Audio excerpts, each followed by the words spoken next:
Welcome back, my beautiful people. We are back in the war room today with award-winning journalist Eddie Goldman from No Holds Barred, and we're discussing the Canelo Saunders fight from last night. What's up, Eddie? How you doing? Hello, everybody. How's everybody doing today? And we saw quite a fight, a lot of discussion, and a lot of controversy with Saul Canelo Alvarez getting the big win, the TKO stoppage at the end of round 8 against the previously unbeaten but underdog Billy Joe Saunders. And we're getting the news today on Sunday, the 9th of May, that Saunders is undergoing surgery for broken, multiple breaks in his orbital bone. And got that face cracked by Canelo. Yeah. And I looked up using one of my favorite doctors, Dr. Google, and I found out a website called allaboutvision.com talking about the orbital bone. And this is really important to understand, because there are some people just coming up with this ridiculous stuff. Oh, he quit, he's a quitter. Look, the orbital bone holds the eye in place so that you could see and move your eyes and all of that. There was several fractures, and according to the news reports, it was called a blowout fracture to the orbital bone. And according to this website, this affects the orbit's inner wall, and it can impact the muscles that support the movement of the eye, which can make it difficult to move your eye properly. This is really, I think, the worst kind of orbital fracture, because multiple bones were broken by Canelo, and you could lose the eye. You could lose your vision in the eye. So when he went back to the corner, and it wasn't that clear to the announcers what happened, there was swelling under the eye. He went back to the corner and he told his trainer, Mark Tibbs, "I can't see." Those are the magic words in boxing. Right. You say, "I can't see," the fight is over. Right. Okay. Now, I don't remember whether they had a doctor come into the corner to look at him and check him, because, this is Texas, and you had many of the 73,000 people in the arena without masks, and they all think they're invincible from everything. That's a COVID super spreader event right there. Yeah, exactly. So and the Texas Commission is like a lot of the other regulation in Texas. So I don't remember whether they had a doctor there, but I think there was a doctor in the corner examining the eye, especially after the trainer called the fight, threw in the towel. Yeah, well, the doctor should have been there straight away, because anybody that knows anything about boxing saw that Saunders was getting beaten up, saw the swelling under the eye, and they should be looking at the fighters between rounds anyway, even if there wasn't any real damage. This is a fight, and you're having a guy like Canelo. Most people have him as a top pound-for-pound fighter, a very strong, powerful puncher. And the doctor should be the first one, and you have to ask the fighter, "Can you see?" If he said, "I can't see," the fight is over. And it was obviously a legal punch. It's a TKO victory for Canelo. But that didn't happen, and so the trainer said that's it, because if he had gone out for another round, and maybe Saunders wanted to, because the mentality of fighters is different from going out on your most shield. of us. Yeah, he would have gone out on a shield, and he might have been carried out on a shield, and he could have lost an eye. For what? He wasn't going to win that fight. He certainly wasn't going to get a knockout against Canelo. People are debating the scorecards. Wait a minute, Eddie. You don't think he could have won on points? You In don't think he could have Texas, he beat would have. Canelo on Yeah, points like the way he boxed in rounds 7 and 8? You don't think he, if he had sustained that, well, I don't I think in think he could Texas have. there I was think he had a any. good chance. It was a competitive fight, to be honest. Well, the judges' scorecard. It was a competitive fight, and people's scores were all over the place. I wasn't there up close watching, but I had it 4 rounds apiece after 8. Yeah, Some yeah. people, I think the majority of the people had maybe Canelo up by 1 round. I gave the first round to Saunders. A lot of people gave it to Canelo, which was one of those feeling out rounds, but in a close fight Yeah, it took uh, Canelo like a minute and 15 seconds to throw his first punch. yeah, yeah. So it certainly wasn't. He didn't hurt him or anything, but you have to if you want to score it on a 10-point must system after 3 minutes. Who was a little more aggressive? Who won? But the point is, regardless of how you scored it, there was no way in Texas Saunders was going to win a decision unless he scored multiple Right. knockdowns of Canelo and was never hurt, which is not the fight that we saw. And I don't think there was any way he was going to score knockdowns on him. But the fight was over after towards the end of the 8th round. And this concept of you go out on your shield, what is this? If you're fighting Nazis or the Klan or something like that, It's a you may warrior have to pull out. mentality. Yeah, that's a war. This is boxing. This is a Right. business It's a and a business. sport. And the guy's he's 31 years old. He was previously undefeated. He had a style that got him close to the top in the super middleweight division. And will he be able to box again? Well, we don't know because probably as we're I think he's talking, gonna he, retire. I think Canelo just retired him. he might retire him. But even if he retires him, he might be involved as a trainer or something. He's a fighting guy. He's a boxing guy.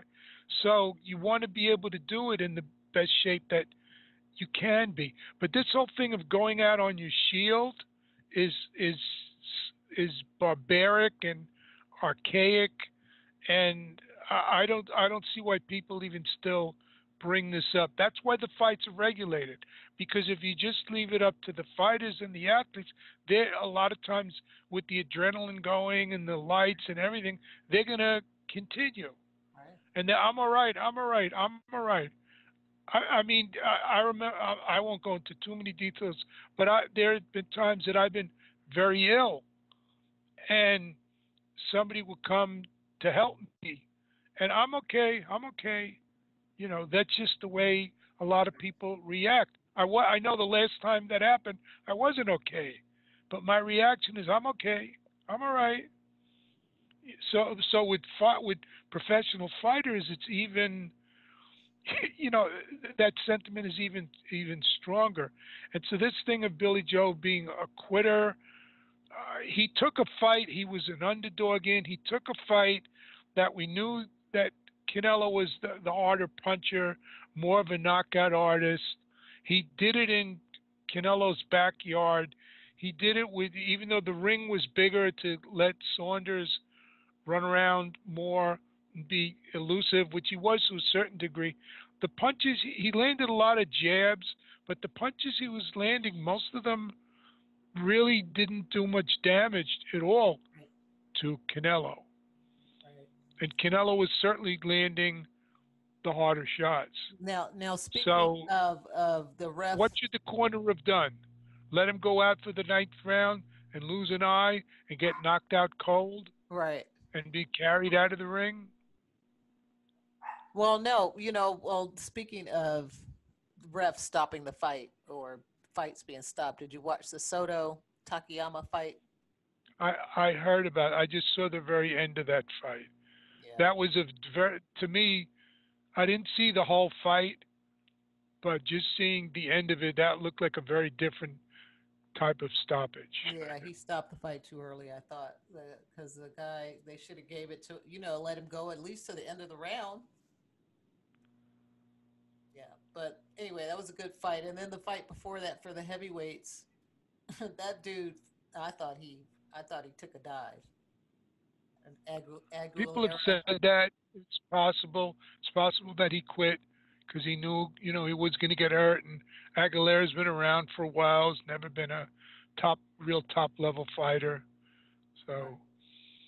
So we're going to see what comes out of this too, because I think as we get more of the gruesome medical details of what happened to Saunders, will it'll become a little more obvious why his corner uh, did what they did, and this is a huge victory for Canelo because, well, again, he was the favorite. He just destroyed a guy that nobody had destroyed before. Saunders had been in some close fights, some co- controversial or semi-controversial decisions, but Mhm. nobody had heard him before. And Canelo is like a wrecking machine. He sure is. I just love the way he's developed, from a coaching perspective to see. I remember, the very first day I saw Pretty Boy, what's his name? Bring him out. Uh, what is the damn fighter's name? May, Mayweather, you talking about? No, Oscar De La Hoya. When Oscar De La Hoya Oh, okay. brought him out, as like he was like 17 or 18 years old. He was Yeah, amazing. I mean, just to see him develop since that age. he was very crude as a young Yeah, guy. He and didn't that have loss, the huge I think amateur that loss, background. right? His development over the years is incredible to watch, and the that loss, I think, to Mayweather was the best thing that ever happened to him because he Could improved. be. I mean, it means he's not going to challenge for Mayweather's record. But I think all that stuff is overrated because as a very young fighter, he took on the best in the business, Right. and that's what Canelo has done. He's Oh he's yeah, fought he's one of my tough favorite guys. fighters. He's right. He's fought tough guys all over.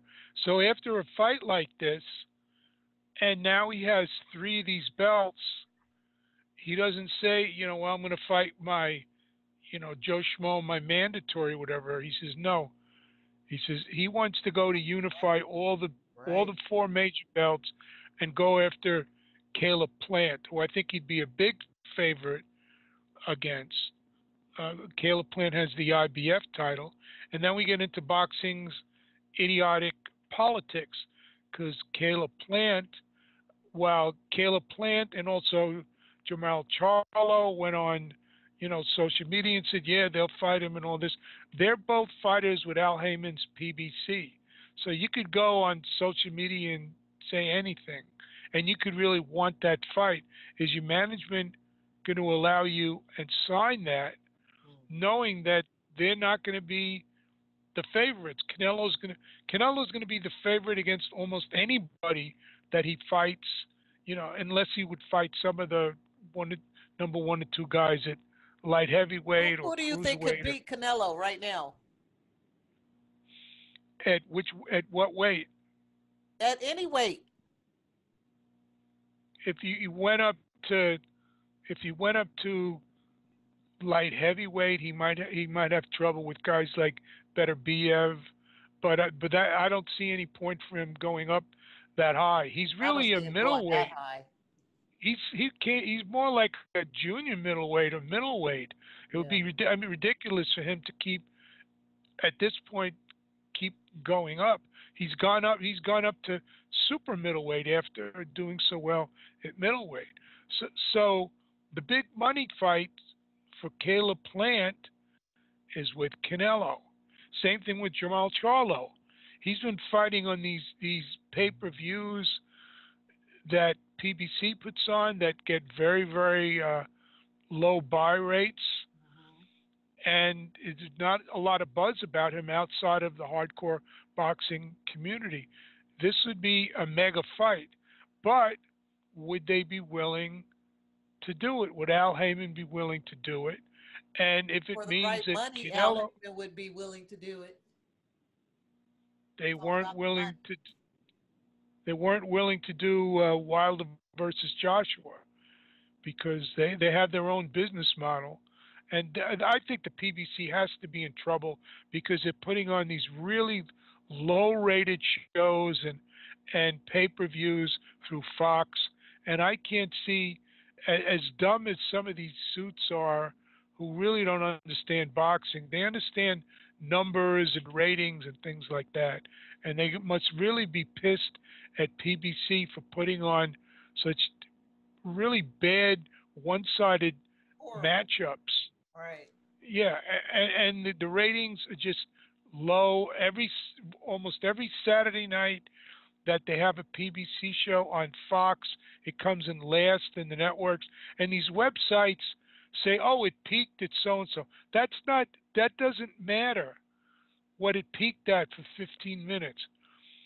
They sell the advertising time based on day part, on the whole show, and sometimes before and after, depending on how long the show is.